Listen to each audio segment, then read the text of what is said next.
രാജ്യങ്ങൾക്കിടയിൽ ആധിപത്യം ഉറപ്പിക്കാൻ ശ്രമിക്കുന്ന അമേരിക്കൻ സാമ്രാജ്യത്വത്തിന്റെ കോട്ടകൾ തകർക്കാൻ ഇറാനൊപ്പം ചൈനയുടെ തന്ത്രപരമായ കരുത്തും എത്തുന്നുണ്ടെന്ന വിവരങ്ങൾ പുറത്തു വന്നത് മുതൽ ഭയന്നിരിക്കുകയാണ് അമേരിക്കൻ പ്രസിഡന്റ്.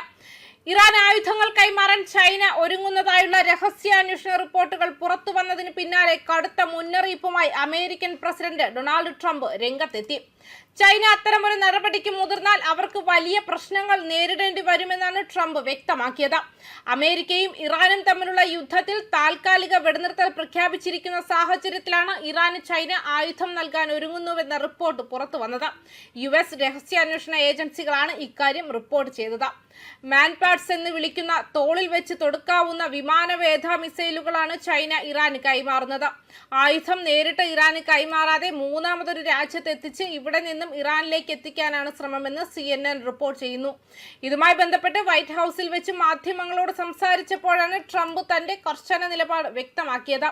ചൈന ഇറാൻ ആയുധം കൊടുത്താൽ അവർക്ക് വലിയ പ്രശ്നങ്ങൾ ഉണ്ടാകും, മനസ്സിലായല്ലോ എന്നായിരുന്നു അദ്ദേഹത്തിന്റെ മറുപടി. തങ്ങൾ ഒരു പക്ഷത്തേക്കും ആയുധങ്ങൾ നൽകുന്നില്ലെന്നും പുറത്തുവന്ന റിപ്പോർട്ടുകൾ പൂർണ്ണമായും തെറ്റാണെന്നും അമേരിക്കയിലെ ചൈനീസ് എംബസി പ്രതികരിച്ചു. അമേരിക്കയും ഇറാനും തമ്മിലുള്ള യുദ്ധത്തിൽ താൽക്കാലിക വെടിനിർത്തൽ കൊണ്ടുവരാൻ മധ്യസ്ഥത വഹിച്ചത് ചൈനയാണെന്ന് നേരത്തെ റിപ്പോർട്ടുകൾ ഉണ്ടായിരുന്നു. എന്നാൽ സമാധാന ശ്രമങ്ങൾക്കിടെ ഇറാനെ സൈനികമായി സഹായിക്കുന്നത് ഇരട്ടത്താപ്പാണെന്ന് അമേരിക്ക കരുതുന്നു.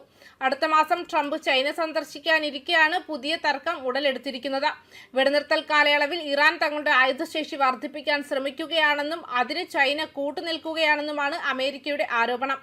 ഇറാൻ സൈന്യത്തെ തങ്ങൾ തകർത്തു കഴിഞ്ഞുവെന്നും ചർച്ചകൾ നടക്കുന്നുണ്ടെങ്കിലും വിജയം അമേരിക്കയ്ക്കൊപ്പമാണെന്നും ട്രംപ് ആവർത്തിച്ചു. എന്നാൽ പാകിസ്ഥാനിൽ വെച്ച് അമേരിക്കൻ വൈസ് പ്രസിഡന്റ് JD വാൻസിന്റെ നേതൃത്വത്തിൽ ഇറാനുമായി നടത്തിയ സമാധാന ചർച്ചകൾ പരാജയപ്പെടുകയാണ് ചെയ്തത്. അമേരിക്ക മുന്നോട്ട് വെച്ച ആവശ്യങ്ങളൊന്നും ഇറാൻ അംഗീകരിച്ചില്ല. ഇതേ തുടർന്ന് 21 മണിക്കൂറോളം നീണ്ട ചർച്ചകൾ എങ്ങും എത്താതെ അവസാനിച്ചുവെന്നും തങ്ങൾ അമേരിക്കയിലേക്ക് മടങ്ങുകയാണെന്നും JD വാൻസ് പ്രതികരിച്ചു.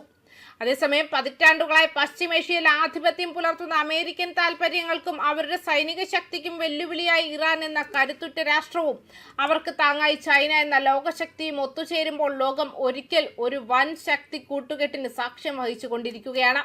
പടിഞ്ഞാറൻ ശക്തികൾ പതിറ്റാണ്ടുകളായി പശ്ചിമേഷ്യയിൽ നിലനിർത്തിപ്പോന്ന മേധാവിത്വം ഇപ്പോൾ ചോദ്യം ചെയ്യപ്പെടുകയാണ്.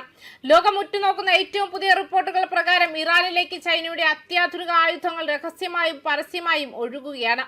ഒരു ആയുധ കൈമാറ്റം അമേരിക്കയുടെ ഏകപക്ഷീയമായ ഉപരോധ രാഷ്ട്രീയത്തിനും സൈനിക ഭീഷണിക്കും എതിരെയുള്ള ഒരു വലിയ ഭൂരാഷ്ട്രതന്ത്ര നീക്കമായാണ് ഇതിനെ വിലയിരുത്തുന്നത്. ഇറാനെ തകർക്കാൻ ശ്രമിക്കുന്ന പാശ്ചാത്യ ശക്തികൾക്ക് ചൈന നൽകുന്നത് ഇറാൻ ഒറ്റയ്ക്കല്ല എന്ന മുന്നറിയിപ്പാണ്. ന്യൂസ് ഡെസ്ക് കർമ്മ ന്യൂസ്.